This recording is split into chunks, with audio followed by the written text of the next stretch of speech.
Students, welcome you all in today's online class. I am Amita, lecturer biology, Government Senior Secondary School, Mahinderganj, Rajpura. Students, today we are going to start transcription. As you know, we are doing chapter 6, molecular basis of inheritance. So this is part 4 of that chapter. Students, in our earlier lectures, we have studied in detail about DNA replication, in which we study that DNA make its copy. So, why DNA make its copy? That we also understood. So, DNA transfers the genetic information in the form of copy. Now, what are genetic informations? Genetic informations, these are the traits, these are the characters which are transferred, and these characters or traits, they are controlled by proteins. But DNA can not make proteins. DNA तो master molecule है, वो तो nucleus में है, nucleus से ही वो सारे task send करता है. DNA has coded information. So अगर genetic information is controlled by proteins, then who will make the proteins? DNA cannot make. Now then here comes in picture the process of transcription, because DNA has to make a copy of RNA, और DNA से RNA का बनना, इसी को हम बोलते हैं transcription. So what is transcription? A process by which a particular segment of DNA is copied to form RNA, to form protein. DNA पहले आरएनए को अपनी कोडेड इंफॉर्मेशन देगा, उसके बाद आरएनए उस कोडेड इंफॉर्मेशन से आगे प्रोटीन्स बनाएगा. वो proteins they will control the traits. So in this way genetic information is transferred, and formation of RNA is the first step of gene expression. अब बेटे gene expression क्या हुआ? Gene expression means कि how the traits are expressed, and traits are expressed if the proteins are formed. So RNA बनेगा तो ही protein synthesis होगी. So transcription is the first step of gene expression. अब transcription होएगी कहाँ पे? अब eukaryotes में तो वेल डिफाइंड न्यूक्लियस होता है, न्यूक्लियस के अंदर डीएनए है, तो विद इन न्यूक्लियस ट्रांसक्रिप्शन होगी. लेकिन अगर हम प्रोकैरियोट्स की बात करें तो प्रोकैरियोट्स में there is no well defined nucleus, DNA is present open in the cytoplasm, तो फिर ट्रांसक्रिप्शन भी कहाँ पे होगी? साइटोप्लाज्म में होगी. सो ये भी कई बार क्वेश्चन जो है आ सकता है कि what is the site of transcription. Okay, now we are talking about transcription. We are talking about the formation of RNA from DNA, and we cannot forget the term central dogma. Very important phenomena in molecular biology, and this hypothesis was first given by Francis Crick in 1956. Yes, you are right. The same scientist Francis Crick जिन्होंने DNA का double helical model suggest किया था. तो according to Francis Crick central dogma में क्या होता है? Flow of genetic information. DNA के पास जो भी कोडेड इंफॉर्मेशन है वो आरएनए को देगा, आरएनए आगे वो इंफॉर्मेशन प्रोटीन सिंथेसिस के रूप में ट्रांसफर करेगा. So what is central dogma? Central dogma is the flow of information from DNA to RNA, from RNA to proteins, और हर एक स्टेप का एक पर्टिकुलर नेम है. जैसे हमने बोला formation of RNA from DNA is called transcription. RNA protein synthesis करेगा, उसको हम क्या बोलेंगे? हम आगे जाके इस जो ट्रांसलेशन को पढ़ेंगे. सो formation of proteins from RNA is called translation और प्रोटीन सिंथेसिस. और ये वाला स्टेप डीएनए सबसे पहले तो अपने आप को रेप्लिकेट करेगा जेनेटिक इन्फॉर्मेशन ट्रांसफर करने के लिए. That is called replication, that we have done. So but this flow of information in case of viruses is slightly different. Viruses में क्या होता है कि RNA can make DNA also, यानी कि ट्रांसक्रिप्शन से ऑपोजिट हो रहा है. In transcription DNA transcribes RNA, but in viruses RNA form a copy of DNA. This is called reverse transcription. This is also a part of biological flow of genetic information. सो ये जो central dogma है, now it is followed by all the biological systems. जितने भी living organisms हैं उनमें flow of information इसी वे से होती है। Clear? Now let's come to our main topic of today, transcription. हमने समझ लिया कि डीएनए ट्रांसक्राइब करेगा आरएनए। अब RNA single stranded but DNA is double stranded. तो डीएनए के दोनों स्ट्रैंड में से एक स्ट्रैंड ही है जो आरएनए को ट्रांसक्राइब करेगा, और उस स्ट्रैंड को हम कहते हैं टेम्पलेट स्ट्रैंड। और जो डीएनए का दूसरा स्ट्रैंड है उसको नाम दिया गया है कोडिंग स्ट्रैंड। अब टेम्पलेट क्यों दिया गया है, कोडिंग क्यों दिया गया है, ये भी हम समझने की कोशिश करेंगे। अब देखो, ये हमारा डबल स्ट्रैंडेड डीएनए है। One is template strand, one is coding strand. और टेम्पलेट स्ट्रैंड है वो आरएनए की सिंथेसिस करेगा। आप देख रहे हो आरएनए सिंथेसिस हो रहा है, ठीक है। अभी आप इसको एक बार भूल जाओ कोडिंग स्ट्रैंड को। अब 3' to 5' हमारे टेम्पलेट की पोलैरिटी है। Clear? Thymine in case of DNA template, adenine in case of RNA. Adenine है तो आरएनए जो नया सिंथेसाइज हो रहा है उसमें बेस पेयरिंग किसकी होगी, यूरेसिल की, क्योंकि आरएनए में थायमिन नहीं है। Cytosine base pair with guanine, guanine base pair with cytosine, and so on. In this way, new RNA strand will be synthesized. Clear? So out of the two strand, template will serve the purpose. Template पे complementary RNA जो strand है वो synthesise होगा। अब question ये होता है बेटे कि who will decide which is template and which is coding strand? The directionality will decide. हमें पता है कि ये सपोज डीएनए का डबल स्ट्रैंडेड है, तो अब इसमें है this is 3' to 5', this is 5' to 3' and this is double stranded DNA. जो आरएनए है वो 3' to 5' स्ट्रैंड होता है जो डीएनए का, उसको रीड करता है, और रीड करके वो 5' to 3' डायरेक्शन में सिंथेसाइज होना शुरू होता है।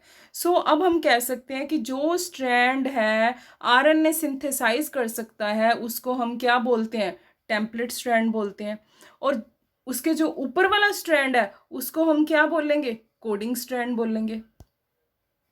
सो अब हम बोल सकते हैं कि who will decide, the directionality will decide कि which is template which is coding. अगर 3' to 5' डायरेक्शन रीड कर रहा है आरएनए पॉलीमरेज तो वो 5' to 3' डायरेक्शन में आरएनए को बनाएगा।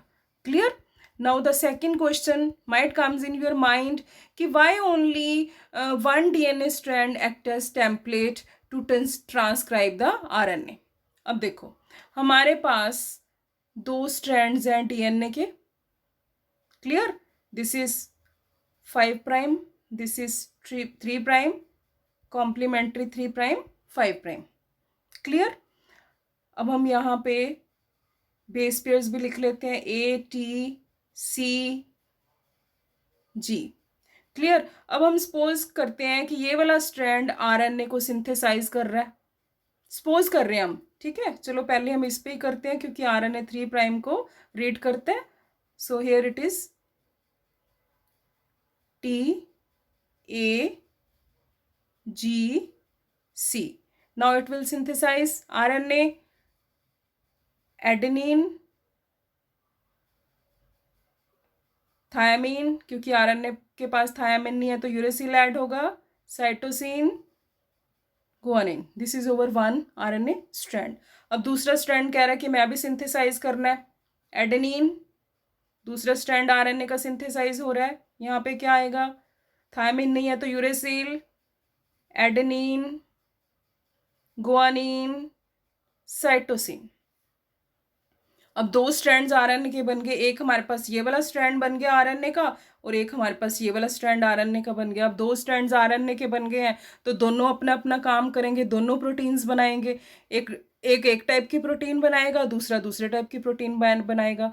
दो प्रोटीन्स बनेंगी तो दो जीन एक्सप्रेशंस हो जाएंगे। The biological system will confuse कि कौन सी प्रोटीन को एक्सप्रेस करना है, कौन सी प्रोटीन को नहीं एक्सप्रेस करना। सो दो स्ट्रैंड्स तो नहीं बनेंगे, ठीक है। सेकेंडली क्यों नहीं बनेंगे कि ये जो हमारे दो स्ट्रैंड्स बने हैं आरएनए के, ये क्या करेंगे, आपस में पेयरिंग कर लेंगे। एडेनिन है जो इससे पेयरिंग कर लेगा, ये इससे पेयरिंग कर लेगा, ये इससे पेयरिंग कर लेगा, तो इनकी आपस में ही पेयरिंग हो जाएगी।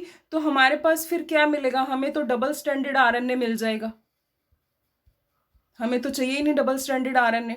Double stranded RNA protein synthesis कर ही नहीं सकता, तो प्रोसेस सारी स्टॉप हो जाएगी। सो अब आपको सेकंड क्वेश्चन का आंसर मिल गया होगा कि जो हमारा डीएनए का एक ही टेम्पलेट यूज होगा प्रोटीन ट्रांसक्रिप्शन के लिए, दोनों जो डीएनए के दोनों स्ट्रैंड्स हैं वो नहीं यूज हो सकते। क्लियर? सो बेटे यहाँ पे मैं आपको एक और बात क्लियर कर दूं, क्योंकि स्टूडेंट्स को बहुत कन्फ्यूजन होती है coding strand and template strand की जो पोलैरिटी हम लिखते हैं। अब आप देखिए, इसमें हमारा जो आरएनए बना वो 5' to 3' डायरेक्शन में बन रहा है, ठीक है। और हमारा जो डीएनए का दूसरा स्ट्रैंड है उसकी भी क्या पोलैरिटी है, 5' to 3'। दैट मीन्स इन दोनों की जो बेस की पेयरिंग होगी, बेस सीक्वेंस होगी, वो बिल्कुल सेम होगी। कैसे? अब आप देखो, ये वाला जो डीएनए का कोडिंग स्ट्रैंड है इसमें क्या है, एडेनिन। आरएनए के में भी एडेनिन है। डीएनए के कोडिंग स्ट्रैंड में थायमिन है, आरएनए के स्ट्रैंड में क्या, यूरेसिल, क्योंकि थायमिन होता नहीं है, uracil in place of thymine we know, ठीक है। गुआनिन, इधर भी गुआनिन। सो आप मैच करके देख लो, ये वाले जो दोनों स्ट्रैंड्स हैं इनकी जो बेस सीक्वेंस है वो बिल्कुल क्या है, सेम है। और ये वाला आरएनए है, इसने तो क्या करना है, कोड करना है प्रोटीन को, ठीक है। तो इसलिए इस स्ट्रैंड को उन्होंने बोल दिया कोडिंग स्ट्रैंड। अब इसकी बेस की कंपोजिशन को इसके साथ कंपेयर करेंगे, अगर कोई प्रॉब्लम होएगी तो एट वंस जो है मिसमैच हुआ तो पता चल सकता है। सो यही हमने अपने नोट्स में लिखा है कि कोडिंग स्ट्रैंड क्या करता है, because it determines the correct sequence of coding. That is why इसका नाम क्या दे दिया, कोडिंग। हालांकि ये कोड कुछ नहीं कर रहा है, लेकिन इसकी सीक्वेंस आरएनए जिसने कोड करनी है प्रोटीन्स उसके साथ मैच हो रही है, इसीलिए हम इसको बोलते हैं कोडिंग स्ट्रैंड। तो आगे जो भी हम पोलैरिटी लिखेंगे वो हम कोडिंग स्ट्रैंड के अकॉर्डिंगली लिखेंगे। क्लियर? तो अब बेटे क्वेश्चन आ जाता है। आई होप कि अब आपको template strand and coding strand में डिफ्रेंशिएट करना आए तो आप लिख सकते हो, आप पॉइंट्स बना के लिख सकते हो। टेम्पलेट स्ट्रैंड, अब हमें पता है टेम्पलेट स्ट्रैंड की पोलैरिटी क्या है, 3 to 5 पोलैरिटी है। इसकी 3 to 5 पोलैरिटी होगी तो ही आरएनए सिंथेसाइज्ड होगा in 5 to 3' direction. Coding strand की पोलैरिटी क्या होगी, 5 to 3'। हमने समझ लिया।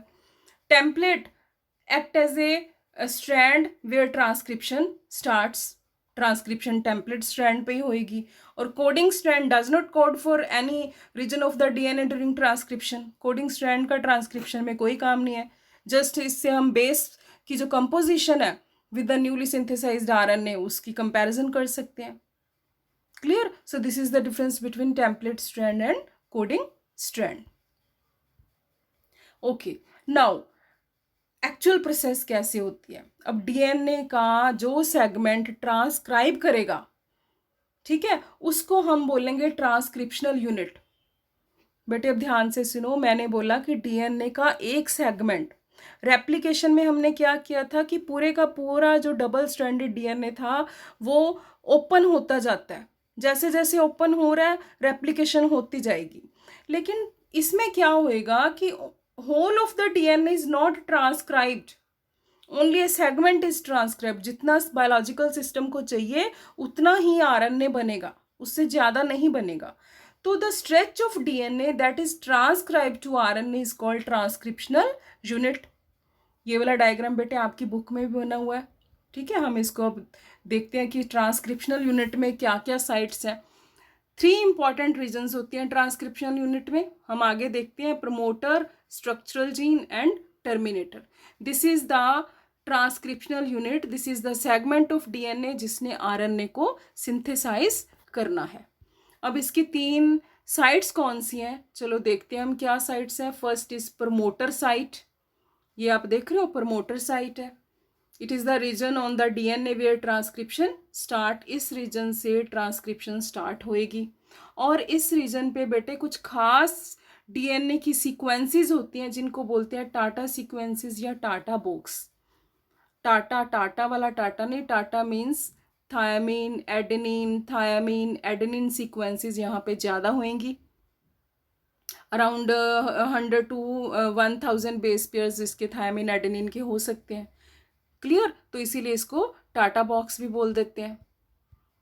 क्लियर? अब क्या है कि प्रमोटर की हमने लोकेशन देखनी है कि एक डीएनए का टेम्पलेट स्ट्रैंड है, एक डीएनए का कोडिंग स्ट्रैंड है, प्रमोटर की पोजीशन क्या है।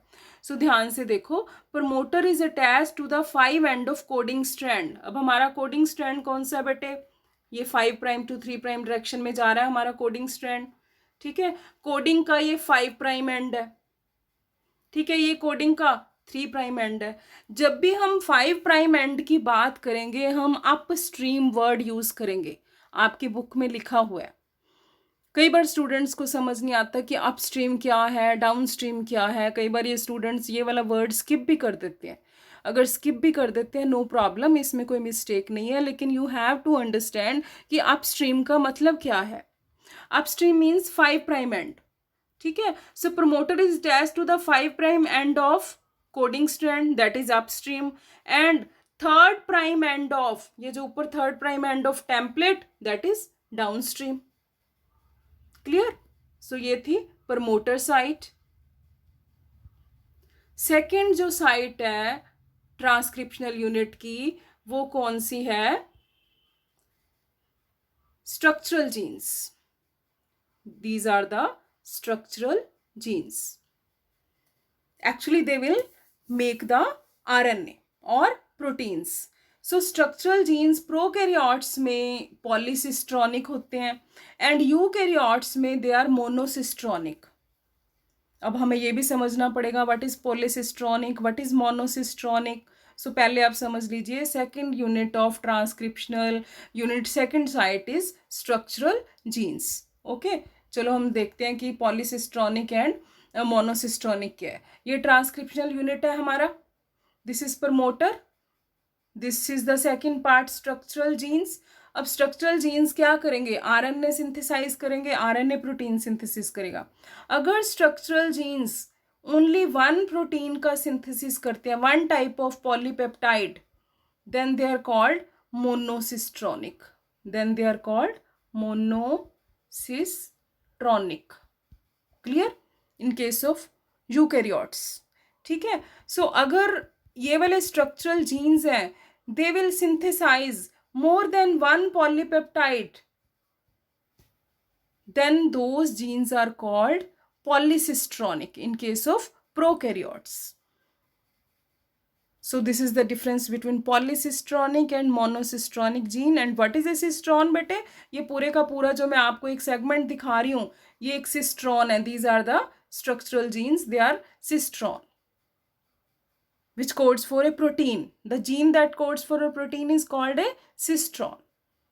It can be monocistronic, it can be polycistronic. Clear? Third region है जो हमारी ट्रांसक्रिप्शनल यूनिट की, वो है टर्मिनेटर. अब मैंने आपको पहले ही बोला कि whole of the DNA is not transcribed, only a segment is transcribed. कैसे पता चलेगा कि अब ट्रांसक्रिप्शन को रुकना है, इतना ही आरएनए चाहिए हमें? तो उसके लिए जो डीएनए स्ट्रैंड है उस पे एक टर्मिनेटर रीजन होगी. जैसे ही वो टर्मिनेटर रीजन आएगी, आरएनए ट्रांसक्रिप्शन विल स्टॉप. और वो जो टर्मिनेटर है वो ट्रांसक्रिप्शनल यूनिट पे कहाँ पे होएगा? It is present at the 3 end of the coding strand. अब कोडिंग स्ट्रैंड का 3 एंड कौन सा है? ये वाला. ठीक है, down stream, and 5 prime end of the up stream of the template strand. अब आपको क्लियर हो गया होगा कि डाउन स्ट्रीम हम अगर 3 प्राइम एंड आ रहा है कोडिंग का, तो हम क्या कहेंगे कि it is down stream. So down stream 3 and पे कोडिंग स्ट्रैंड के क्या पड़ा है? टर्मिनेटर रीजन्स पड़ी हैं. क्लियर? तो वो ट्रांसक्रिप्शन को स्टॉप कर देंगी. Now very important requirement for the process of transcription. हमें पता है जितनी भी हमारे बायोलॉजिकल सिस्टम्स में रिएक्शंस होती हैं, प्रोसेसेस होती हैं, they are catalyzed by enzymes. Enzymes के बिना कोई भी रिएक्शन कंप्लीट नहीं हो सकती। तो ट्रांसक्रिप्शन में भी जो एंजाइम रिक्वायर्ड है that is RNA polymerase, main enzyme. This is now the master enzyme. DNA replication में क्या था, DNA polymerase is the master enzyme, यहाँ पे RNA polymerase is the master enzyme. So अब प्रोकैरियोट्स में देखें तो उनमें एक ही टाइप का आरएनए पॉलीमरेज होता है जो सारे फंक्शंस कर लेता है, लेकिन यूकैरियोट्स में काफ़ी टाइप के आरएनए पॉलीमरेज मिलते हैं, जैसे RNA polymerase 1 it will synthesis ribosomal RNA, RNA polymerase 2 it will synthesize messenger RNA, RNA polymerase 3 it will synthesize transfer RNA. So there is only one type of RNA polymerase in prokaryotes and there are three types of RNA polymerase. 3 के बाद भी होते हैं but these three are very important. 3 types of RNA polymerase in eukaryotes. Clear? Now RNA polymerase का काम क्या है, RNA polymerase will catalyze the polymerization. जैसे डीएनए पॉलीमरेज क्या करता था रेप्लिकेशन में, न्यूक्लियोटाइड्स को ऐड करता था, तो आरएनए पॉलीमरेज भी क्या करेगा, राइबोन्यूक्लियोटाइड्स को ऐड करेगा, क्योंकि एक नई आरएनए की स्ट्रैंड बनानी है तो आरएनए पॉलीमरेज राइबोन्यूक्लियोटाइड्स को ढूंढ के लाएगा न्यूक्लियस में से और उनको टेम्पलेट के साथ कॉम्प्लीमेंट्री नया स्ट्रैंड बनाना शुरू कर देगा। लेकिन बेटे यहाँ पे जो आरएनए पॉलीमरेज है उसको प्राइमर नहीं चाहिए, जबकि हमने डीएनए रेप्लिकेशन में देखा था डीएनए पॉलीमरेज को तो प्राइमर चाहिए था, पहले प्राइमर आता था तो फिर वो आगे मूव करना शुरू करता था इन केस ऑफ रेप्लिकेशन। सो ये डीएनए पॉलीमरेज और आरएनए पॉलीमरेज में डिफरेंस है कि RNA polymerase can initiate the transcription at its own, whereas DNA polymerase cannot initiate the replication at its own. Clear? चलो अब हम देखते हैं क्या है आगे। आरएनए पॉलीमरेज है वो क्या करेगा, प्रमोटर साइट के ऊपर, suppose this is the promoter site, this is the promoter site, यहाँ पे टाटा बॉक्स है, यहाँ पे आके अटैच होएगा, this is 5' to 3' and that means अब ये कौन सा हो गया हमारा डायग्राम में, ये कोडिंग हो गया। ऊपर 3' to 5' है, ये हमारा कौन सा हो गया, टेम्पलेट हो गया। बार बार बेटे आपने लिख के देखना है इनकी पोलैरिटी, तभी क्लियर होएगी आपको, ठीक है। किसी डायग्राम में टेम्पलेट ऊपर होगा, किसी डायग्राम में कोडिंग ऊपर होगा, तो आपको कंफ्यूज नहीं होना, आपको जस्ट पोलैरिटी देखनी है कि अगर 3' to 5' पोलैरिटी है किसी स्ट्रैंड की, दैट इज टेम्पलेट, ठीक है। उसी के अगेंस्ट क्या बनेगा, आरएनए हमारा नया आरएनए सिंथेसाइज होगा। क्लियर? सो आरएनए प्राइमर है जो प्रमोटर के साथ अटैच होएगा, प्रमोटर के साथ अब एक सिग्मा फैक्टर भी वहां पे है, सिग्मा फैक्टर के बिना आरएनए पॉलीमरेज काम नहीं कर सकता, उसको सिग्मा फैक्टर की हेल्प चाहिए। Sigma factor is also a type of protein. Sigma factor क्या करेगा, हेल्प क्या करेगा, वो आरएनए पॉलीमरेज को एक तो यहाँ पे टाइटली बाइंड कर देगा ताकि वो हिल ना सके, दूसरा सिग्मा फैक्टर उसको बताएगा कि ये वाली जो एग्जैक्ट सीक्वेंस है यहाँ पे ही हमने अटैच होना, जैसे हम किसी चीज़ की फ़ोटो खींचते हैं, स्कैनिंग करते हैं, ठीक है। इसीलिए सिग्मा फैक्टर आरएनए पॉलीमरेज की हेल्प करेगा राइट सीक्वेंसेस की स्कैनिंग करने में, और दूसरा उसको टाइटली बाउंड करने में, उसको टाइटली फिक्स कर देगा टेम्पलेट स्ट्रैंड के साथ। This is the function of sigma factor, और इसका इतना ही काम है, इसने बाउंड करवाना है, अटैच करवाना है, राइट सीक्वेंसेस की पहचान करानी है, और उसके बाद जो सिग्मा फैक्टर है वो चला जाएगा, ठीक है। As soon as the RNA polymerase along with the sigma factor bind to the DNA, अब क्या होगा पहले आप ये देखिए, ये वीडियो में देखिए, बाउंड हुआ, बाउंड होने के बाद क्या हुआ, सिग्मा फैक्टर वापस चला गया। जैसे ही सिग्मा फैक्टर गया, अब आरएनए पॉलीमरेज क्या करेगा, दोनों स्ट्रैंड्स को ओपन कर देगा ताकि एक टेम्पलेट बन जाए और दूसरा कौन सा स्ट्रैंड बन जाए, हमारा कोडिंग स्ट्रैंड बन जाए। सो ये वाला सपोज हम कहते हैं कि ये कोडिंग स्ट्रैंड है, ऊपर वाला टेम्पलेट स्ट्रैंड है। अभी हम पोलैरिटी नहीं लिख रहे हैं, just to understand the process. Clear? अब फिर क्या होएगा, अब आरएनए पॉलीमरेज ने दो स्ट्रैंड्स को अलग कर दिया, टेम्पलेट स्ट्रैंड को उसने रीड कर लिया, रीड करने के बाद वो क्या करेगा, 5' to 3' डायरेक्शन में आरएनए सिंथेसिस करना शुरू कर देगा। अब आप ये देख रहे हो, ये नया स्ट्रैंड है जो आरएनए का सिंथेसाइज्ड हो रहा है। क्लियर है? और जो राइबोन्यूक्लियोटाइड्स हैं आरएनए पॉलीमरेज उनको ला रहा है और उनको ऐड कर रहा है। अब यहाँ पे भी आपको पोलैरिटी का ध्यान जरूर रखना है। ये वाला कौन सा, ये हमारा, ये कह रहा है कि ये वाला हमारा टेम्पलेट स्ट्रैंड है। टेम्पलेट स्ट्रैंड है तो इसकी पोलैरिटी क्या होगी, 3' टू 5'। और जो आरएनए सिंथेसाइज्ड हो रहा है उसकी क्या होगी, 5' टू 3'। अब ये 3' आप देखो, 3' पे आकर नए राइबोन्यूक्लियोटाइड्स हैं जो ऐड हो रहे हैं, क्योंकि 3' पे हाइड्रोक्सिल ग्रुप है, फ्री ग्रुप है, उसके साथ राइबोन्यूक्लियोटाइड्स की जो एक्टिवेटेड राइबोन्यूक्लियोटाइड्स हैं उनकी अटैचमेंट हो रही है, बॉन्ड्स बनने हैं। राइबोन्यूक्लियोटाइड्स आपस में भी बॉन्ड बना रहे हैं और टेम्पलेट स्ट्रैंड के साथ भी वो कॉम्प्लीमेंट्री बेस पेयरिंग कर रहे हैं। क्लियर? चलो नेक्स्ट स्लाइड पे चलते हैं। अब हमने पूरी प्रोसेस को देख लिया, स्टेप बाय स्टेप हमने सेपरेट डायग्राम्स बना के देख लिया। लेकिन अगर एग्जाम में हमें क्वेश्चन आता है कि explain the process of transcription with the help of well label diagram, तो हमें इतने डायग्राम्स ड्रॉ करने की ज़रूरत नहीं है। We will simply draw one diagram, ठीक है, and explain the whole process. पूरी प्रोसेस को 3 या 4 स्टेप्स में हमने डिवाइड करना है। सो फर्स्ट इज इनिशिएशन, कि स्टार्ट कैसे होगा। अब हमें पता है स्टार्ट तो किसने करना है, आरएनए पॉलीमरेज ने करना है, सिग्मा फैक्टर ने करना है।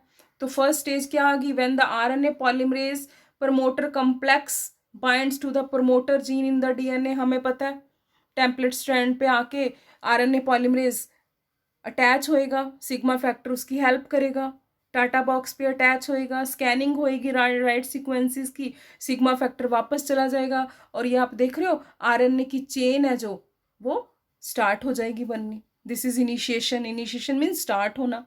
उसके बाद आरएनए की चेन लंबी होएगी, जितना आरएनए में चाहिए उतनी तो लेंथ हमें चाहिए, तब तक प्रोसेस चलती रहेगी, इलॉन्गेशन होती रहेगी। So RNA polymerase start synthesizing RNA strand in 5' to 3' direction. RNA की डायरेक्शन की पोलैरिटी क्या है नए स्ट्रैंड की, it is always formed in 5' to 3' direction. भूलना नहीं है बेटे आपने।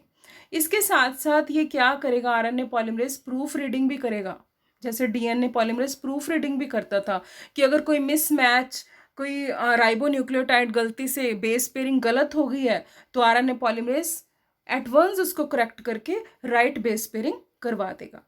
सो एक तो ये पॉलीमराइजेशन करेगा और दूसरा ये प्रूफ रीडिंग भी करेगा। क्लियर? चलो नेक्स्ट देखते हैं, थर्ड स्टेप क्या है हमारे ट्रांसक्रिप्शन प्रोसेस का, इट इज टर्मिनेशन। अब सेल के बायोलॉजिकल सिस्टम ने बोल दिया है, डीएनए ने इतनी ही इंफॉर्मेशन दी थी कि आपको इतना ही आरएनए बनाना है, उससे ज़्यादा नहीं बनाना है, because DNA is ruling the whole body. पूरे बायोलॉजिकल सिस्टम को डीएनए सिर्फ न्यूक्लियस में बैठा बैठा टास्क दे रहा है, कमांड कर रहा है। तो उसकी कमांड आ गई कि अब ट्रांसक्रिप्शन नहीं करनी, तो उसने अपने टेम्पलेट स्ट्रैंड पे कुछ ऐसी सीक्वेंसेस जो है शो कर दी जिसको आरएनए पॉलीमरेज ने रीड करना बंद कर दिया। उसको सिग्नल मिल गया कि डीएनए ने सीक्वेंसेस भेज दिया, मुझे फर्दर ट्रांसक्रिप्शन नहीं करनी, स्टॉप करनी है, that is called termination. So RNA polymerase will keep transcribing until it get signal. Signal कहाँ से आएंगे बेटे, डीएनए से आएंगे। डीएनए की कुछ ऐसी सीक्वेंसेस आएंगी जिनके अगेंस्ट वो स्टॉप करनी पड़ेगी process. So this is called termination and it happens once the polymerase transcribe a sequence of DNA known as terminator. वो sequences को RNA polymerase transcribe तो करेगा, लेकिन वो sequences की base pairing इतनी weak होगी कि वो एकदम से base pairing खत्म हो जाएगी, separate हो जाएंगी, DNA RNA strand अलग अलग हो जाएंगे दोनों। Clear? And this terminator is present at the 3 end of the downstream of coding strand. अब मुझे ये समझाने की ज़रूरत नहीं पड़नी चाहिए कि what is 3 and down stream, what is 5' upstream. समझ आ गया ना आपको कि हम अपस्ट्रीम एंड डाउन स्ट्रीम किसको बोल रहे हैं।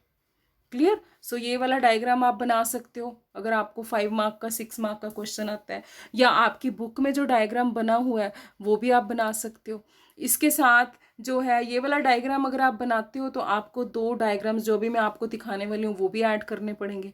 लेकिन हमारी बुक में जो एक डायग्राम इन 4 डायग्राम्स हैं वो आप अगर कलेक्टिवली बना लेते हो तो वो भी पर्पज़ आपका सॉल्व हो सकता है, आप अच्छा स्कोर कर सकते हो।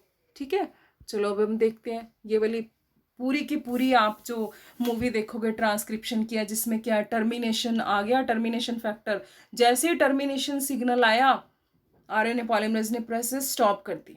उसने बोला भाई मुझे सिग्नल मिल गया डीएनए से, मेरा गुरु डीएनए है, अब मैं और ट्रांसक्रिप्शन नहीं करूँगा। क्लियर? तो ट्रांसक्रिप्शन स्टॉप्स। ट्रांसक्रिप्शन स्टॉप होने के बाद हमारे पास एक आरएनए बन गया, ठीक है, जिसको हम एमआरएनए कहते हैं, क्योंकि मैसेंजर आरएनए ही है तीनों आरएनएज में जो डीएनए से इंफॉर्मेशन लेता है, ठीक है। सो प्रोकैरियोट्स की अगर हम बात करें तो उनमें टर्मिनेशन है जो थोड़ा डिफरेंट तरीके से होती है। उनमें रो फैक्टर आता है, उनमें डीएनए सीक्वेंसेस नहीं होती, रो फैक्टर ही साइटोप्लाज्म में है। तो वो आके आरएनए, सपोज ये हमारा है टेम्पलेट स्ट्रैंड है, ठीक है, ये हमारा क्या है 5 प्राइम टू 3 प्राइम, ये हमारा आरएनए सिंथेसाइज हो रहा है, ठीक है। तो अब रो फैक्टर आएगा, यहाँ पे रो फैक्टर है, actually it is made up of 6 types of proteins, हेक्सामर बोलते हैं इसको, this is rho factor. Rho factor आएगा और आके इनका जो आपस का बॉन्ड है इनको तोड़ देगा, तोड़ के डीएनए को अलग कर देगा, आरएनए को अलग कर देगा। सो this is rho factor in case of prokaryotes which helps in termination. Actually ये देखो, जब ये बॉन्ड तोड़ेगा तो इसका काम कैसा हो गया, हेलिकेज जैसा। जैसे helicase double strand of DNA को ओपन करता था, ऐसे ही रो फैक्टर डीएनए आरएनए जो हाइब्रिड बना हुआ है उसको कट कर देगा, उसको ओपन कर देगा, दोनों स्ट्रैंड्स को सेपरेट कर देगा। अब लास्ट में क्या हुआ, हमारे पास ये एक न्यूली सिंथेसाइज्ड एमआरएनए आ गया, ठीक है, इसको बोला हेट्रोजीनस आरएनए। हेट्रोजीनस आरएनए आया हमारे पास, न्यूक्लियस में ही है अभी, इसको न्यूक्लियस से बाहर जाना है, बाहर जाके इसने साइटोप्लाज्म में प्रोटीन सिंथेसिस करनी है, लेकिन अभी इसको परमिशन नहीं है कि ये न्यूक्लियस से एग्जिट कर सके। क्यों परमिशन नहीं है? क्योंकि इसके पास कुछ ऐसी सीक्वेंसेस हैं जिनको बोलते हैं इंट्रॉन्स। ये नॉन कोडिंग सीक्वेंसेस हैं, ये प्रोटीन सिंथेसिस में बिल्कुल भी काम नहीं करेंगी, ये ऐसे फालतू में ही अटैच्ड है। अगर हम बैक जाएं तो इंट्रॉन्स का एवोल्यूशन से बहुत इंपॉर्टेंट रिलेशनशिप है, क्योंकि उस टाइम आरएनए वर्ल्ड था, हमने बोला था जब एवोल्यूशन हुई तो आरएनए राज कर रहा था। तो सम हाउ ये जो इंट्रॉन्स हैं ये हमें याद दिलाती हैं कि ये कभी कोडिंग थी लेकिन अब ये कोडिंग नहीं है, अब हमारे लिए यूजलेस है, तो इनको हटाना पड़ेगा, ठीक है। और जो एक्सॉन्स हैं सीक्वेंसेस वो एक्चुअल में कोडिंग सीक्वेंसेस हैं, ये हमें सिर्फ यही चाहिए। तो इसीलिए अभी ये इमेच्योर एमआरएनए है, हेट्रोजीनस एमआरएनए है, इसकी कुछ चेंजेस करनी पड़ेंगी ट्रांसक्रिप्शन के बाद, जिसको हम बोलते हैं पोस्ट ट्रांसक्रिप्शनल चेंजेस। इसमें कुछ केमिकल मॉडिफिकेशंस करनी पड़ेंगी। तो चलो देखते हैं क्या मॉडिफिकेशंस करनी पड़ेंगी। पहले तो हम इंट्रॉन्स एंड एक्सॉन्स की डेफिनेशन करते हैं, क्योंकि एग्जाम में बेटे कई बार आ जाता है, very important question. As I have said, these are the sequences which do not code for any protein. Intervening, ये एक्सॉन के बीच में पड़ी है, एक्सॉन, इंट्रॉन, एक्सॉन, ये इंटरवीन कर रही हैं, that is why they are called introns. Clear? Exons because they are expressed sequences, ये तो एक्सप्रेस करेंगी बायोलॉजिकल सिस्टम में, ट्रेड्स को एक्सप्रेस करेंगे आगे जाके, that is why they are called exons, they code for proteins, ठीक है। तो अगर हमें इंट्रॉन्स एंड एक्सॉन का डिफरेंस आता है तो आप ये वाला नोट्स बना के डिफरेंस लिख सकते हो। अब इंट्रॉन्स को निकालना है तो उसको हम क्या बोलेंगे, स्प्लाइसिंग ऑफ HNRNA, या हम इसको इमेच्योर mRNA भी बोलते हैं, प्री mRNA भी बोल देते हैं इसको, पहले बना हुआ प्री RNA, ठीक है, जो सबसे पहले बना है। तो अब क्या होगा, आरएनए प्रोसेसिंग होगी, स्प्लाइसिंग होगी। स्प्लाइसिंग के लिए भी न्यूक्लियस के पास इंतज़ाम है, उसके पास स्प्लाइसोसोम्स हैं। स्प्लाइसोसोम्स क्या करेंगे, इंट्रॉन्स को काट देंगे और फिर एक्सॉन्स को आपस में जोड़ देंगे, ठीक है। सो ये हमारा स्प्लाइस्ड जो हमारा एक्चुअल आरएनए अब जिसने काम करना है वो बन गया। लेकिन अभी भी इसमें कुछ मॉडिफिकेशंस की ज़रूरत है। न्यूक्लियस डीएनए अभी भी इसको अलाउ नहीं कर रहा है कि तू साइटोप्लाज्म के अंदर जा। क्यों नहीं अलाउ कर रहा है? क्योंकि साइटोप्लाज्म के अंदर बेटे बहुत सारे क्या होते हैं, एक्सोन्यूक्लियसिस एंजाइम होते हैं जो इस इमेच्योर एमआरएनए को काट सकते हैं। अगर उन्होंने काट दिया फिर तो सारा जो हमारी प्रोटीन सिंथेसिस खराब हो जाएगी। तो उसके लिए क्या होएगा, जो हमारा mRNA है जो नया नया सिंथेसाइज्ड हुआ है, उसके 5 एंड पे एक कैप लग जाएगी। 5 एंड पे क्या लग जाएगी? एक कैप लग जाएगी। कैप किस चीज की लगेगी? 7 मिथाइल गुएनोसिन और 7 mg कैप कह देते हैं। ये कैप अब mRNA को प्रोटेक्ट करेगी, अब एक्सोन्यूक्लियस एक्टिविटी नहीं होगी इस पे। दूसरा, इसका एक बहुत और इम्पॉर्टेंट फंक्शन है कि जब प्रोटीन सिंथेसिस होगी तो राइबोसोम्स को इस कैप से पता चल जाएगा कि हमने इस 5 प्राइम एंड पे आके जुड़ना है। क्लियर? तो 2 फंक्शंस हो गए कैपिंग के, आपने याद रखने हैं। अब 3 प्राइम एंड पे क्या होएगा? एक टेल लगेगी, poly A tail. A adenine adenine adenine base pairs add कर देंगे। These are post transcriptional changes, chemical changes.